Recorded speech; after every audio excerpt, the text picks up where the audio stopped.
Hello, and welcome to our second Jung at Harp. I am Deborah Henson-Conant, and this is Kathleen Wiley, and we both play the harp, and we're both interested in many things, and Kathleen is a Jungian psychologist, is that right? Analyst. Analyst. Is there a difference between a Jungian psychologist and a Jungian analyst?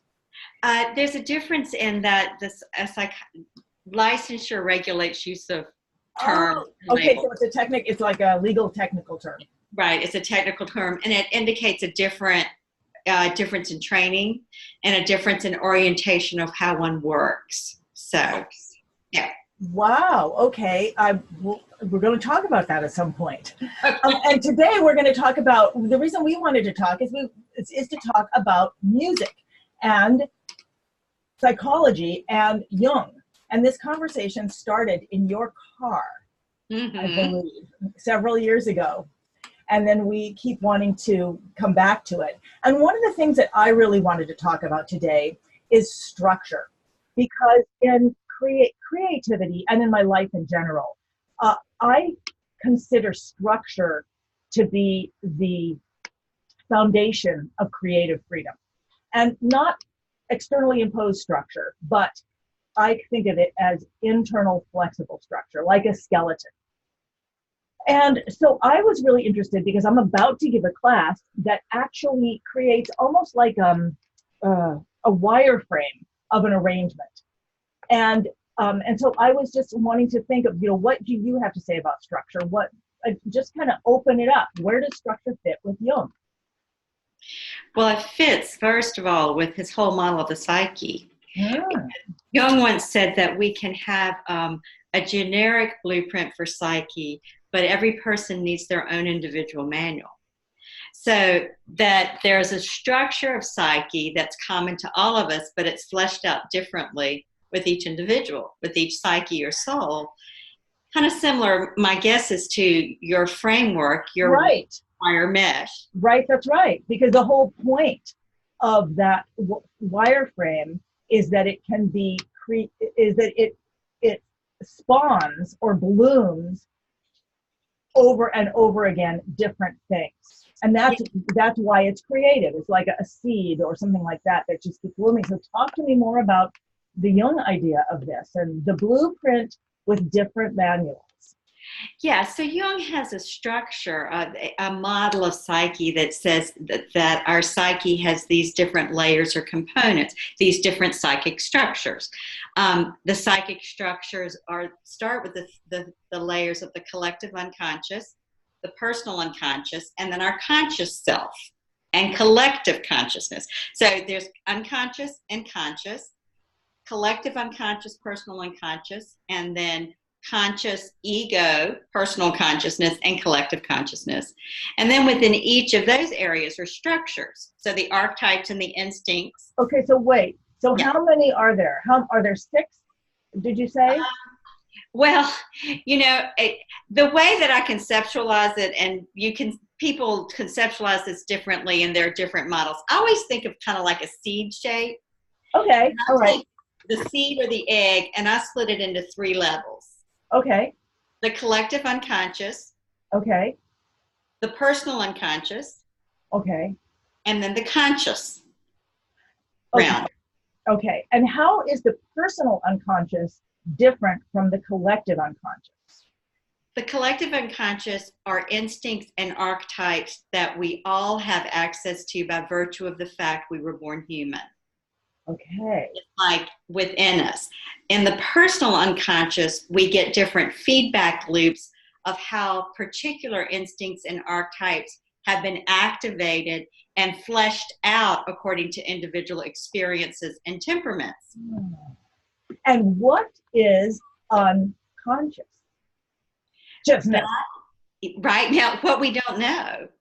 I mean, the unconscious is all that we don't know. It's all of the automatic processes. Is it all that we don't know, or is it all that we don't know we don't know? Both. Yes. Yeah, it's both. Okay, so there's really the mystery of life, actually. Oh, okay. So there's the general what we don't know, we don't know. And then there's specific things that we may be not hiding from ourselves, but that, I see this, so the specific things may be at play in our lives, but unconsciously. Would you say that? Yes, absolutely. And what's at play for you unconsciously may be different than what's at play for me vis-a-vis our personal unconscious, i.e. the historical experiences we've had. That makes me think about resonance. I mean, it makes me think about, for example, every violin or every instrument has, it may be the same instrument, it may be built on the same blueprint, but it is going to respond differently to its environment and its players. Yes, it has a different voice. As you talk about each harpist finding their own voice, every violin has their own voice, every soul has their own voice. And that is literally and as a metaphor. Okay, can you please talk about that? Because I've written about this unconsciously. I mean, it's there's a song that I wrote called "You Have a Voice," and it's the words are, "You have a voice that's yours alone. This is the tie that binds you," meaning to reality or whatever. "Deep in the dark of evermore, that's how your soul can find you." Oh. And it came from when I was a kid, and I was afraid that if I separated from my body, if I had an out-of-body experience and my whatever wasn't my body, I mean, the world is going so fast, if it was out there, it might get totally disconnected from my body. How would it ever find me again? Mm-hmm. And then I realized that it would find me because it has a voice that I have. It will look for my voice. That has how my soul will find me. Yes. And it's not a spoken voice at all. I mean, somebody who is deaf has just as much voice. So what does that mean? Well, I think it means just what you said. Is you didn't say it this way, but there is a voice, both literally and metaphorically, energetically, that has the resonance of your soul, of the imprint of the divine spark you are, is how I would say it. Uh-huh. And that we each have that. And part of the work of individuation from a Jungian perspective is really living the resonance that you are. It's like clearing out all the learned patterns, all of what's that's blocking you vis-a-vis historical experience, and freeing yourself to really live according to the resonance of your soul. So when a child has trauma or a person has trauma, mm-hmm. what does that do to that resonance, that true resonance? It often, it may block it. It may totally disconnect the person from it. It may distort it. You know, I think of those kinds of things as energetic blocks. You know, and if you can't connect with the energy of your soul, then you're stuck living according to who you think you should be, or someone's told you should be, or you're lost, kind of bouncing all around. Right. So your soul hasn't found your voice. And so it can't be that resonating tube. I don't know why I'm thinking resonating tube. I guess I've seen not xylophones, but or marimbas maybe, where each key has a tube, a resonating chamber underneath it. Mm-hmm, mm-hmm. I think that's what it is. I'm not sure. But every acoustic instrument has some kind of resonance chamber. Mm-hmm, mm-hmm. I think. Yeah, I would say. Oh, okay, wow. So trauma will cut that off or will damp it just the same way if I were to put, a sock through my strings, it would damp it. Yes. Yeah. Interesting. Makes me want to. Okay, so I got to try that. Let's just see what that sounds like. So this is just a normal sound, but if I put a sock in there, like you do, Yeah. Yes. then it's going to sound very different. Right. It mutes it and distorts it. Right. And if you have trauma early enough in your life and your own voice, to use our metaphor, gets muted or distorted, then sometimes you don't even know what your own voice is. You have no idea what's you and what's not you. And this then becomes part of the work of analysis and any kind of spiritual or psychological growth work. It's really just sorting what's you and what's not you. So how do you know when it's you?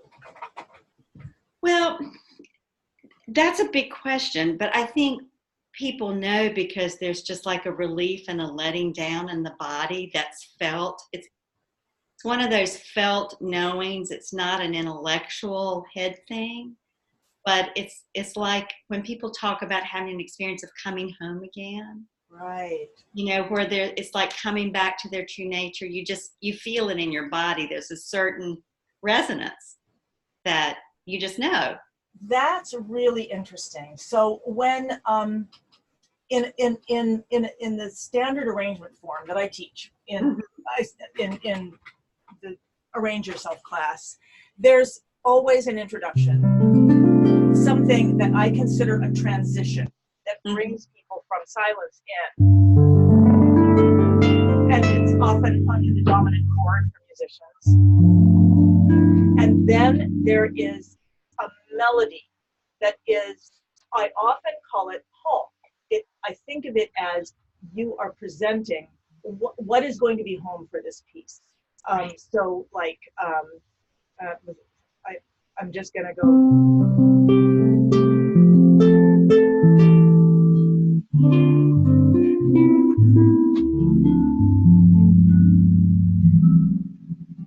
So if that was the melody, and that was home.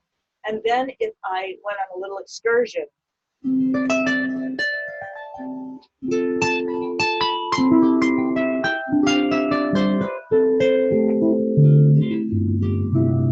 and right now I'm taking the underlying harmony and I'm just improvising on it.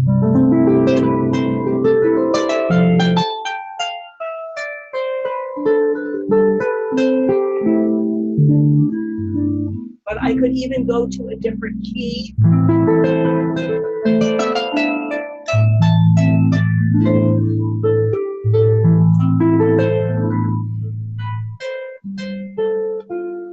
And then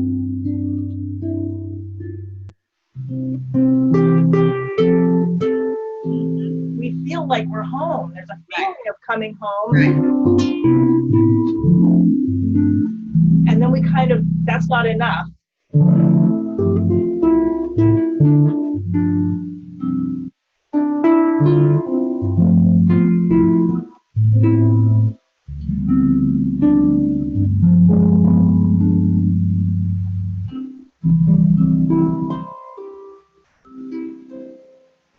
Beautiful. So there's so for me, the parts of it are, there's a transition taking from silence in at the beginning, and there's a transition from the sound to silence at the end.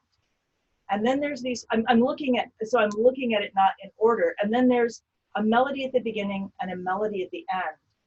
And whatever melody we presented in the beginning with clarity becomes our home, the home that we come to. And then in the middle, we can go many different places. And then it is so satisfying when we come home. And as we learn to improvise with that form gets used over and over and over again. It gets used in jazz, it gets used in sonatas. It's the foundation of sonata form, of so many things.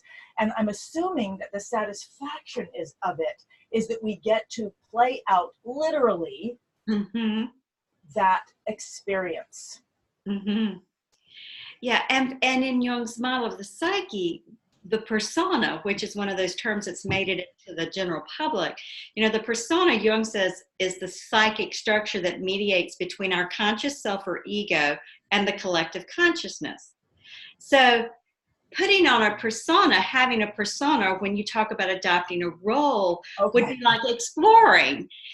But what makes the difference between the persona or the role that's healthy psychologically is it a reflection of the deeper self, or is it something that's put on from the outside world? Does it come from inside or outside? Is the difference. And what you teach people to do with improv, as I understand it, is what comes from the inside. there's a structure, but you've been bringing something from the inside to explore. Right. And often that structure is to get you to not have to worry about the structure. Yeah. Yeah. And one of the things that's very interesting to me, so there's two different classes that I'm especially interested in talking about, and one is this Arrange Yourself class, which is so based on structure, and it's so simple and yet so structured. And then the other is called Strings of Passion, which is the 7 principles I identify that take us from creative impulse to creative expression. But the thing that I really love in terms of what you're saying about that is, as I explored those 7 principles with my instrument, I began to realize that as I practiced the instrument, I started to notice there was an inside instrument, almost as though there were a mirror. And everything that I was engaging with, especially through my hands, which I love, outside of me, was becoming something on the inside of me. Now, tell me about that. Well, it's what all of the alchemists and the great spiritual leaders throughout time have said, is that the only face we ever get back from the world is the face we give it. Or the only face of God we ever see is the face we give God. That there is a way that the outer world, including our music, mirrors back what's inside, and what's inside really seeks to be seen and experienced in the outside world, including in our music. So let me just ask you something about technical ability. Okay. So when I was struggling with that just to get on this call.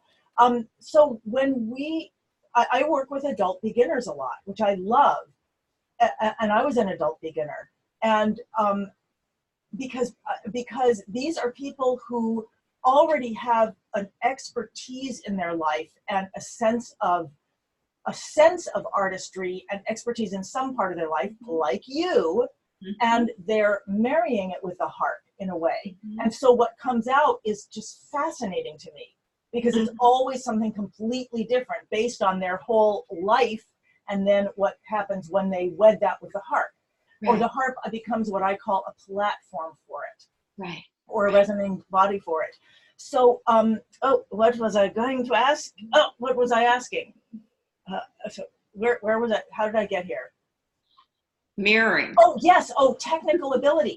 So when people have, I'm constantly saying to my students, play at your technical ability, which is very difficult for any of us, but especially if we're adults and we have this completely developed sense of artistry and expression, and then we're connecting with something that is new to us. Right. So how do we deal with that? Trying to find ourselves and a way to express ourselves when we're connecting with technology, and this is also technology. I think it really has something to do with remembering what's the impulse behind the action you're taking. Because if you go back to the impulse, there will be a natural drive. I mean, Jung believed this. He said the instincts have impulses that prompt us, and they prompt us not with head desire, but with energetic thrust. So if we go back to the impulse behind the action, whether it's the playing of the harp, the getting on the computer, getting the teleconference going, the impulse is where the energy is that's going to carry us forward to follow through on the expression. Right. And tonight, and I was really struggling with, you have the wrong thing, it was talking to me, but I was to me, the impulse was, I really want to talk to you about this. I want to know more about it. I want to explore more about it. And so the impulse was the communication.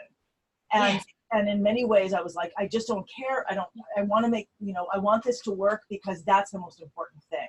Yes. So as we keep bringing ourselves back to that, even when we're with an instrument or when we're with some new technology that seems to, even if it's the new technology of our body, as our body changes, and we have to keep bringing ourselves back to what is the human impulse here. What am I wanting to do? What's the connection that I want to make?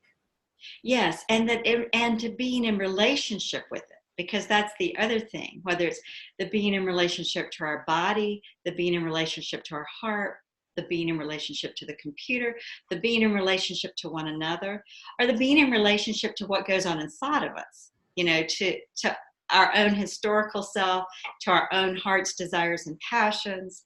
You know, all of it. So that relationship is so important. But I want to circle back for a minute to what you were asking about the technical levels, because, you know, I'm an adult beginner on the harp. Right, right. Yeah. And one of the things that I find, and I'm thinking about Jung's model of the psyche and the difference between the ego looking to the outer world to figure out who I'm supposed to be versus myself looking inside of me to my heart and soul to see who I'm supposed to be. When I sit at the harp and I play for me and I just play what I feel, I hear this beautiful expression. And then when I start trying to play what I think I'm supposed to sound like, to play with a jam or to play with a group of professional musicians that I'll never match up to, but, you know, I have this standard, then it's like what I can do by myself, I can't even do, because the looking outward, to look outward, I lose the connection to my inner impulse.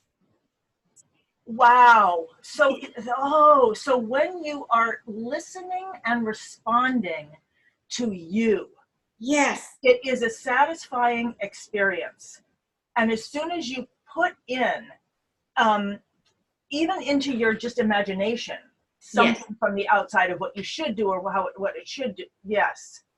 Wow. And that's the difference between playing with something, a pen or anything, and feeling like you have to do something specific with it. Yeah, and this or do something specific that you've been told you're supposed to do, or that someone else thinks you should do, or that you think someone else thinks you should do. You know, it's a very different, and if we expand that to how we live our lives, in every area. And I just want to say, I have some wonderful musician friends who really have nurtured me. So I want to give a credit to them. Right. It is so often my own internal fears of not being good enough. Yes, I'm sure that is. I'm sure that they are loving having you there, and you're going off on this. Yeah, I'm sure. And it's so true, I think, for us in our lives, just in how we live, period. I mean, what we're talking about is a principle for music, but it is a principle for healthy living across the board. Well, talk a little more about that. Tell me more. Like, give another example where we might see that. Well, again, instead of, you know, even how we cook or the work that we do, if we're doing something we've been told we should do, or we think someone else wants us to do, but it's not at all connected to what we want deep inside ourselves, it sets up a conflict that takes a lot of energy and can create a lot of bad juju. Right. Oh, yeah, that's a technical term.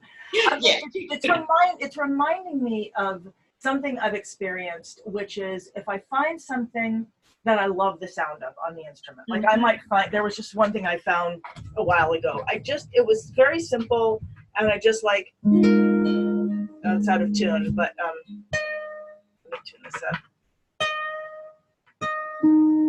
Still not going to be very in tune, but it was just like,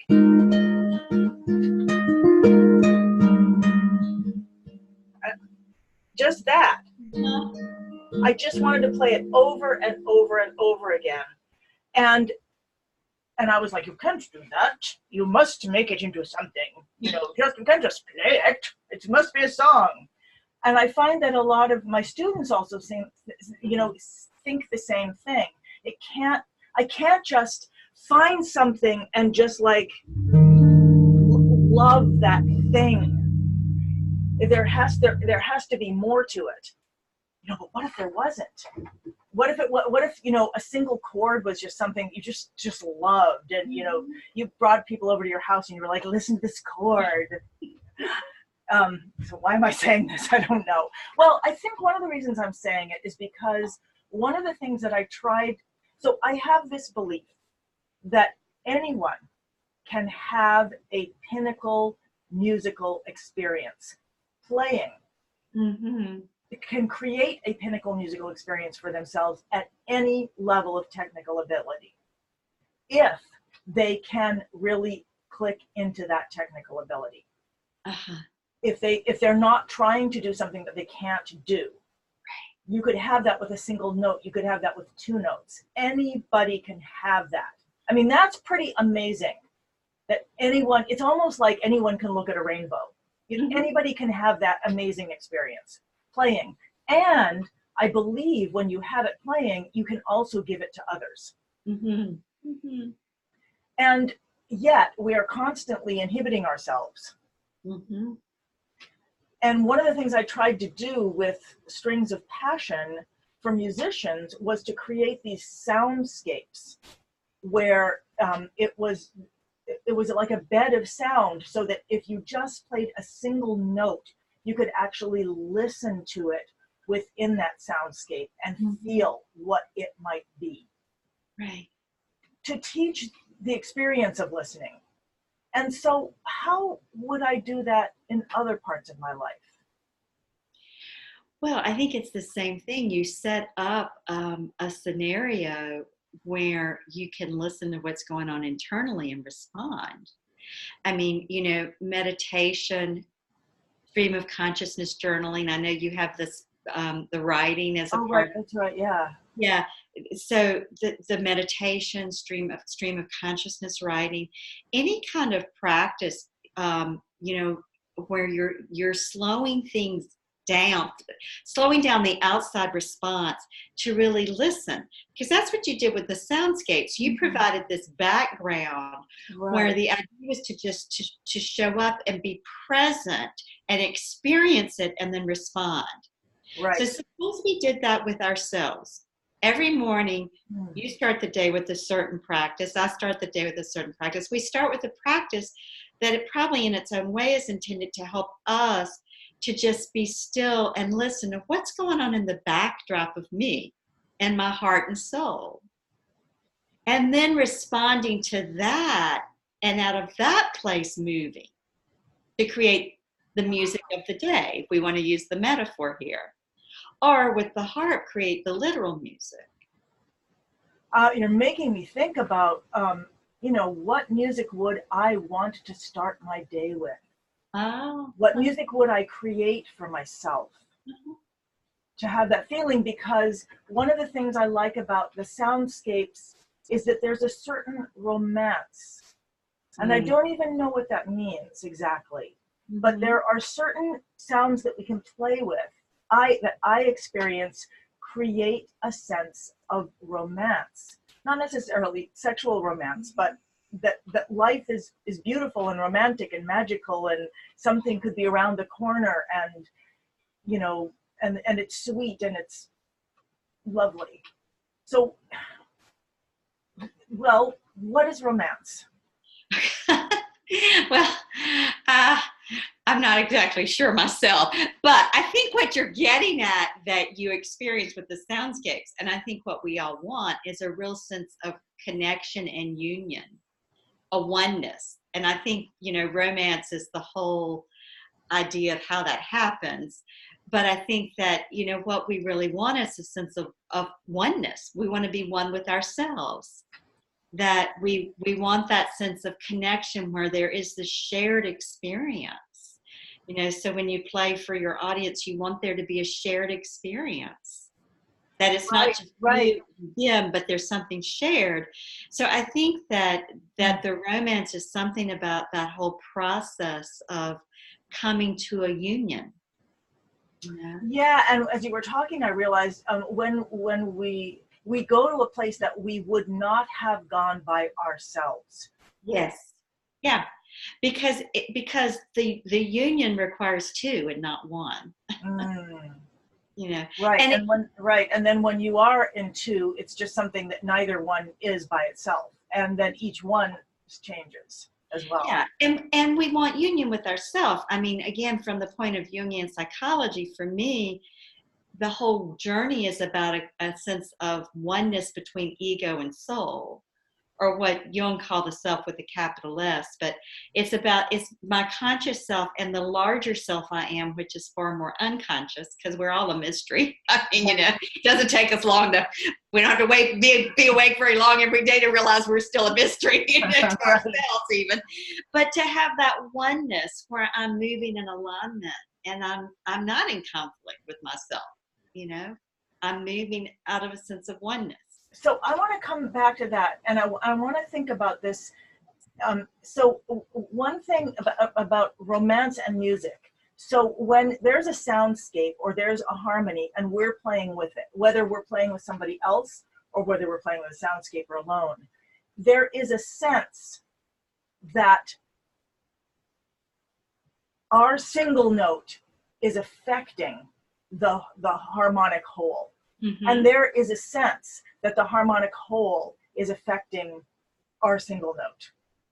And I'm wondering if that's part of what is romance and the sense of union or connection, is that we sense that our single self has an effect, some kind of impact on that collective. Yes, both are changed.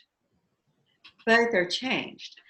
And in fact, in Jungian analysis, Jung was very clear. He said when the doctor or the therapist, the analyst, heals themselves from whatever's going on, then the patient will heal. That there's something that happens in the exchange where the therapist is impacted as well as the client is impacted. It's both and. So that there's a mutual effect. If there isn't a mutual effect, a union, then nothing transformative can happen. Wow. So what happens to a Jungian analyst? Do they just get healthier and healthier and healthier? Well, that's the ideal. Unfortunately, sometimes, people get Jungian analyst therapists get sick because the union doesn't. What we're talking about are transformative processes that are controlled by the unconscious. And, it's like gardening. You can tend the garden, but you can't make things grow. And so I think that, it's a process of really working to let go of what you take on as the analyst therapist. It's kind of like when you're a musician, you get good feedback and you get negative, ugly feedback, and you have to really be able to let go. I always say you have to digest and then metabolize, digest, integrate what you can, and excrete the rest. Right. Right. And you're in trouble if you don't. Yeah. And you're in trouble if you don't. And so I think that's, and I think in all professions, we sometimes forget that, and our own emotional processes we have to keep ourselves, do self-care. We have to do self-care, just like what you're doing. You have to do self-care to be resilient and to really be able to be clear about what's your intention, your purpose, what's from your heart, and the beauty of that, regardless of what anyone else does with it or makes it or says. Oh, that's right, because you can't know what's going to happen with the people you're working with. Yeah, no, you don't. There's so many things I want to go back. Well, we're kind of jumping around, which is fine because we can keep jumping around. And I'm thinking of just having this fantasy. I was like, what is our 10th conversation going to be like? But you talked about relationship, and I was thinking about, and we were talking about technology. And I was thinking about the difference between relationship and reaction, reactiveship, or whatever that is. Is that something that's is there something like that in Jungian analysis, or what do you have to say about that? Yeah, well, we all have probably, and you and I are both old enough, we know we've had ways of reacting in relationships historically that haven't been healthy, whether it's been a relationship to self or a relationship to someone else. And we reacted to it not necessarily because that's what we chose, but it was like automatic. It was just what we did. Oh, and so okay. Right. And that comes out of the historical self. I mean, I'm making it simple here, but we all get formed up vis-a-vis the historical experiences that we have. So our ways of responding and reacting that feel automatic are really things that have been our way of adapting to the relationships we were in, the family we grew up in, the school, the community, the collective, church, teachers, etc. And so we have to discern, is that really me and what I want, or is that just this rote pattern because I'm scared or because I'm angry? And there's this big old pot of fear and anger from the past that's unresolved, just waiting to find an outlet. Right. So here comes along, somebody you're in relationship with, and they happen to say the one thing that opens up the floodgate, and out it comes. So yeah, there's so it feels natural because it feels like but it's not necessarily a real natural. Well, it's not necessarily healthy, nor is it necessarily the larger truth. I always say when I work with couples, is that you may feel something in the moment, you may feel something really negative about your partner. And in the moment, that may be all that you feel. But in the whole scheme of who you are and your psyche, what you're feeling in that moment is one thumbnail's worth. And if in that moment you go with that as the whole truth, you do yourself and your partner a disservice. If you can feel that and know, okay, that's one thumbnail's worth, and against that is the larger backdrop, so in this moment I'm hating you and I want you to go away, but in the larger moment, I love you, I know you're good for me, I know this is just a trigger for me, I've gotten activated, then you're going to respond totally different. So part of the work of Jungian analysis is helping people get identified with the whole self instead of the thumbnail's worth. Yeah, and I'm thinking that, as you were saying that, I was thinking, when you're triggered by something, it has so little to do, it has a very tiny amount to do with what's happening in the moment, and so much to do with the story that you've added on to it. Yeah. The story and unresolved feelings. I mean, part of what happens in trauma is emotions not able to be experienced and processed and metabolized and integrated or excreted. It just hangs around like a cesspool, and then it becomes problematic, So let's talk about completion. Mm-hmm. What is completion? Well, ask the question a little bit. Well, I'll tell you one of the reasons that I'm thinking about this. I was reading a book about trauma called Waking the Tiger, mm-hmm. and it was and it talked about it was talking about somebody having some kind of trauma. They were on a bike or something like that, and they got hit by a car, and when the therapist was working with them, they had them actually imagine turning themselves around and completing an action that would have had them safe.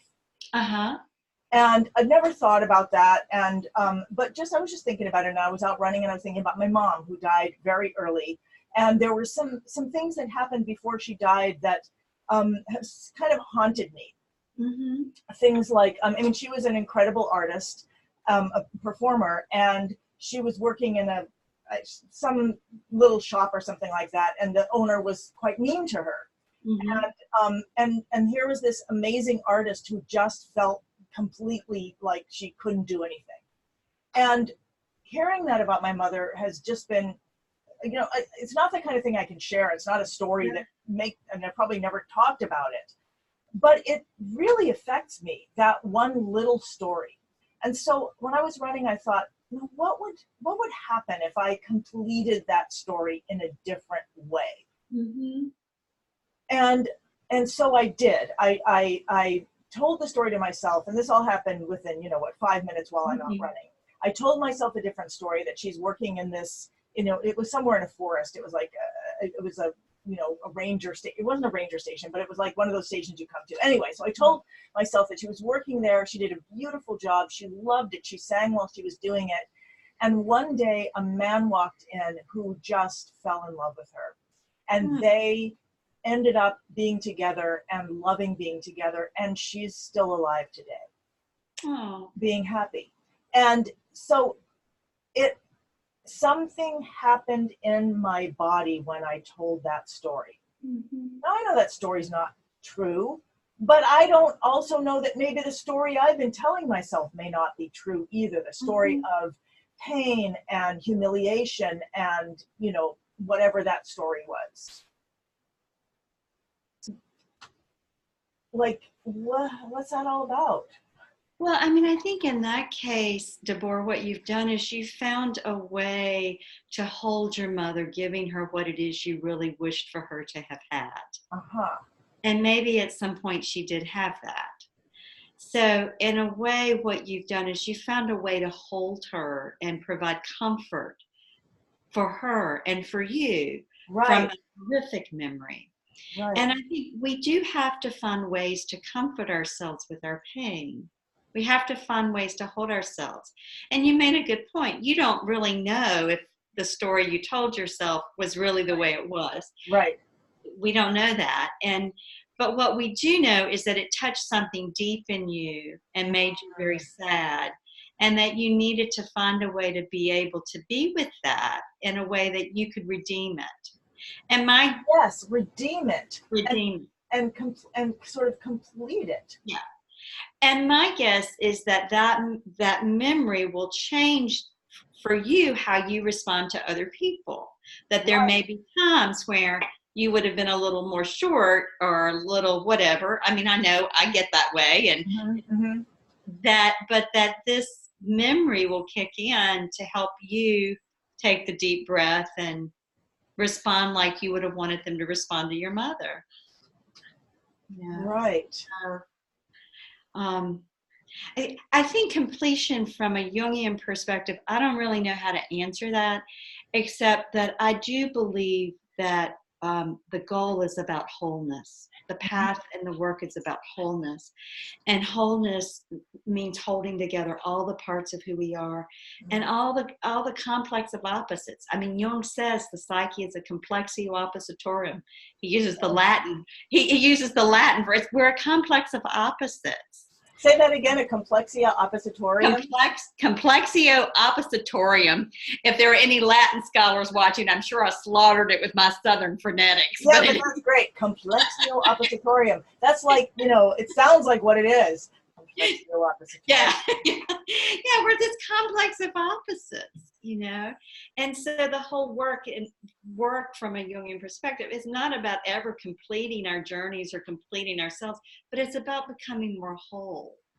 If I can live more all the aspects of who I am, if you can live more all the aspects of who you are, if you can hold in your memory of your mother more of the wholeness of the aspects of her life she probably at one time had. Right, yes. Whether she had that loving man at the end of her life or not, my guess is somewhere along the way she had it. Right. Whether it was for a week, a day, or decades, who knows? You know? Right. Yeah. Well, it's interesting because we're coming back to that idea of resonance as a human. And as you were just saying what you were saying, I was imagining, I saw a picture of just opening doors to different parts of ourselves. Yeah. Oh, yeah, it's beautiful. I'm thinking about John O'Donohue, and I'm also thinking about a psychoanalyst called Thomas Ogden, who wrote a book about reclaiming unlived lives. And John O'Donohue has a beautiful poem about that. You know, and what you're talking about is like reclaiming, opening those doors is like reclaiming bits of unlived life. And I think you can do that in your memory of your mother and as she lives on in you. And you can do it for yourself. I can do it for myself. I mean, that's part of becoming more whole. It's really interesting because there's a song that I've never really shared that's called Reclaim Myself. And it goes like this. It goes, I lost my soul. That's what I say. But the truth is, I gave it away. I gave it away, and now I find I have nothing left inside but one small flame, burning in the night. One small flame. Oh, but that flame is bright. One small flame, and oh, if I could find the rest, I could reclaim myself. Every single moment, reclaim myself, inch by inch. Reclaim myself. Everything I am, reclaim. Wow. It gave me chilly bumps. Oh, thank you. And that's a tune I've never, oops. I'm hearing myself. It's a tune I've never finished. Why did I not finish it? I have not finished it because I haven't let myself be with it. Mm-hmm. I just realized I've been trying to make it into something instead of letting it be, letting it find its way and be what it is. And what you just said is enough. I mean, it gave me chilly bumps. It's beautiful. Suppose you just let it be what it is. Mm-hmm. I mean, I think for music and for our own souls, if we can just let ourselves be who we are. Mm-hmm. Yeah, and I don't know. It's so funny as you were saying that. I was thinking of looking at it, and I'm like, what are you? You're just this little thing. Like, what are you? Are you a real song? Are you not a real song? How can you be a real song? What will make you go back to structure? What will give you the structure to let you be here long enough to connect? Well, I don't know for sure, but maybe this is kind of like the nightingale. You thought that something that was so beautiful in its simplicity needed more when it didn't. I know. That's I know. I wish I hadn't told you guys all that stuff because it all. No, it's great. I'm glad I have. I love having it come back. So let's just go back. I want to go back to the very first thing we talked about, which was that structure, and that seed, and if you can just talk to me a little bit more about that. Even so, sometimes when I have these conversations, I feel like, well, we should only go so far because we should only go until it's, and then, but something that my teacher, Tony, always taught me was go further. Mm-hmm. Go further than you think you should, even to the point of, ruining it or something like that, because, to go all the way. So not that there's anything here to ruin, but can we go back to that? Yeah. Talk to me about it. So when you were talking, you were saying there were 3 kind of levels, and yet you said seed. So it sounded like they lived within some kind of sphere. Yeah, I think of the sphere as the sphere of the larger self or psyche or soul. So that egg shape I was describing is like the sphere of the seed that you are, the seed I am. And I think of it as the seed of the divine self, the divine, that spark of the divine. And within that seed, there's the unconscious self, which is always greater than the conscious self. And within that, the psychic structures. And so in the unconscious are instincts and archetypes. In the unconscious are feedback loops that come into play because of the historical experiences we have. And then in our consciousness, we have our ego, or the sense of self that we identify with, and then our persona, or roles we play. And then, of course, there's the collective consciousness that we all live in, things that we learn. So Jung says that every psyche has a gradient that its libido or psychic energy will follow if left unobstructed. So the whole idea of structure is the seed that includes that's the larger self that you are, or the soul you are, that it has a natural flow of how its energy wants to shape your personality and your body, mind, and how you live. And that where we can live in alignment with that flow and it's unobstructed, we're the healthiest. That where that flow becomes obstructed and we start distorting ourselves to be like someone else wants us to be, or we distort ourselves because we have to adapt to the environment we're in, in order to not get ridiculed, humiliated, things that for a child really are annihilating. Right. I mean, they're hard as adults, but for children, those things are annihilating. Right. So when we start adapting to try and protect ourselves, then those adaptations often block the flow of energy. So the psychological and emotional work is to free that up again. It's so interesting as you were talking and you said the word obstructed, and I was thinking, oh wow, it's got structure in it. And it's so obstructed and structured. And I don't know what means. I don't know what that, suffix means and what it's doing to the structure. Well, it negates it in some way. It negates it. It kind of like the classic example, the artist who ends up having to run the family business as an engineer. And that's a really clear example, but we all have smaller things like that we have to free ourselves from. Okay, so let me ask you this. So this will be my final question, maybe. Okay. So you're a Jungian analyst. I mean, you know all about unobstructing. Where does music fit in your life, and why? And what part does it play in that? For me personally? Yes, for you personally. There are, as an adult, I learned to swim. So I've just learned to swim in the last 15 years, which I'm very proud of. I became a Jungian analyst, which I think is a big accomplishment. And I've been playing the harp now for 7 years. And for me, it is an opening into a whole nother way of communicating and a way of experiencing. And I also married a musician the second go round. So it's like getting a feel for what he lives for and his passion.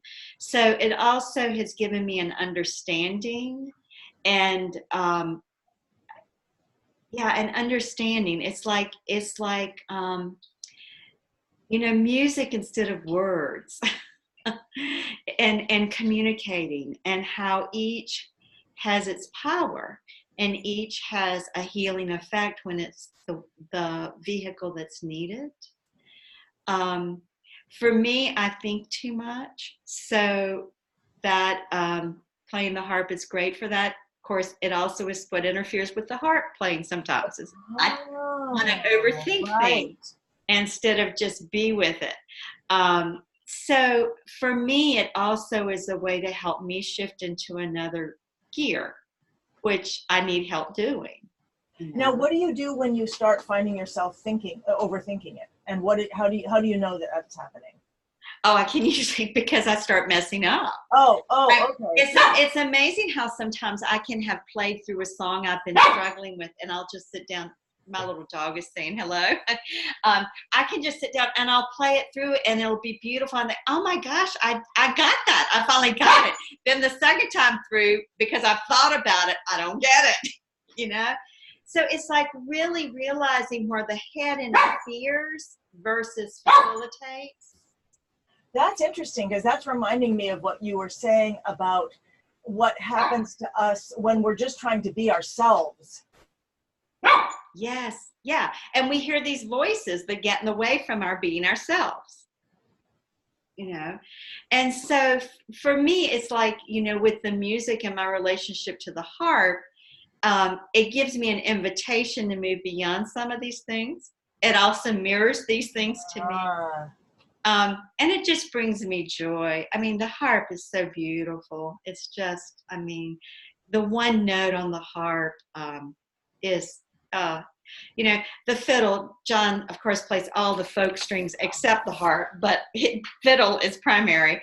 And, the fiddle can really sound pretty bad and squeaky, but it's pretty hard. The harp never sounds bad or squeaky. Right. You actually have to be quite advanced to make the harp sound bad. Yeah, And you can always step back and have it be beautiful. It is such a resonant and responsive instrument. Yes.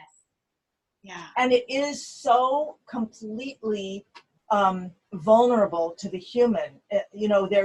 There's nothing between your fingers. There's no fret. There's nothing. It's just the fingers and the instrument, and then its voice. And the other thing that I love about it, one of the things I love is, and this is true of any instrument, but especially the harp, it has no voice when you're not playing it. Although it does in the wind. It will sing to the wind, or it will resonate to other things. But it's waiting for your touch. Your touch is what gives it its voice. And that also, gives us a voice that we don't have as humans. We have this voice, but we don't have a voice like that. Yeah. And it is a beautiful partnership and camaraderie. Mm-hmm. Mm-hmm. Yeah. I was thinking that when I was writing an article, and I was thinking about when I was 7, I got a bike and I got a ukulele. And these really structured my life around mobility and the importance of mobility and independence and being able to play an instrument for myself. And where was I getting? Oh, and then to have a lifelong relationship with an instrument that is never going to get old and die. Yeah, like a pet. It's this sense that it'll stay there for you. I mean, one of my harps is exploding, but still. But in general, yeah, they just get richer and richer. Yeah, and it is a mutual. I mean, there's a reciprocity with it. There is such a mutuality in the relationship. I mean, it's just really so key for everything. Yeah, and you can really hear yourself in a way. You can hear when you're tense. You can hear when you're really flowing. One of the things I'm co-leading a pilgrimage to Iona, Scotland in April, and so I've been reading about Celtic spirituality, pre-Christian, not Celtic Christianity, but Celtic spirituality pre-Christian era. And the Irish good god was called the Dagda, and the Dagda played the harp, and the Dagda played 3 airs on the harp: the air of grief, the air of laughter, and the air of sleep. Right. So I've had the most fun now when I sit down at my harp to make sure every time I sit down, okay, that I'm going to play an air of grief or a lament, an air of laughter or something fun, like Marilyn Quaker. I was playing that while we were getting set up. And then, a grief, laughter, grief, and a lullaby. Lullaby. Wow. A lullaby. And it's just kind of, thinking about that for me, I don't know, it just has, it's given for me the harp even more magic to think about that the Dagda, the Irish good god, and Celtic spirituality played the harp. Yeah, I was thinking about that recently, and I could never remember which Greek god it was, the one that plays the harp. I think it begins with an A. I don't remember who it is. But anyway, yeah, it's funny about what mythology it has and how we think of it as fairies or, whatever, angels or stuff like that. And yet there's just so much mythology with it. And that's great, because when I first started playing the harp, I kept thinking, why am I playing the harp? I mean, I want to play bombastic, theatrical, fun music. Why am I doing that? And then began to realize just how open the instrument is. Yeah. All right. Well, is there anything else in this conversation about that you were thinking about, or that you just want to share about structure? Or, I mean, we haven't even talked about, really the personas and archetypes, which I'm really interested to talk about. And maybe we can do that in our next one, because that's a big part of Strings of Passion. And you talked about as persona and roles. Yeah. So let's save that for next time, because that's a lot to try and unpack. Yeah, that's right. I think what I want to end, for me, the thing that stands out is how, with what you're teaching about structure and what you're teaching in arranging yourself with that structure, but also in the Strings of Passion with those 7 steps, is that there is this kind of way that things want to naturally flow. And that is what Jungian psychology believes about the self, that each of us has a way that our soul wants us to flow, i.e., how we're going to live, how we're going to dress, how we're going to think, what we feel, what we do. And that when we really can tap into that and go with that, each song is going to show you what is that introduction it wants. Right. That's right. What is that improv. Where's that harmonic structure you're going to play off of? So each song has its own gradient it wants to follow in that structure. And our soul is the same. And that's amazing. And what I realize is when, in order to find that, we often have to play over and over and over again, not with the intention of crafting. And Right. I've said this in classes, I've said, stop, don't try to get it, let it get to you. Yes. Create those conditions that will allow the song or the music to get to you. And I think this is another reason I love that simple 5-part structure, because if you just apply it, and you don't have to think about certain things. Of course, you can shift. Anytime you have a structure, it by nature opens you up for doing the opposite or to not doing it, but it is there to catch you and give you, a home to come back to. Yes. But that practice of playing, the practice, and you're making me think with myself, as we find ourselves, as we go to find ourselves and let that self get to us. Yes. I'm going to do that through music, and I'm going to take those 2 songs that I, shared with you tonight, and not try to make anything of them, but really just let them get to me. Yeah. You're going to listen to them, and then they'll tell you. Right. It'll come. That's what you're saying. Yeah, that's right. Yeah.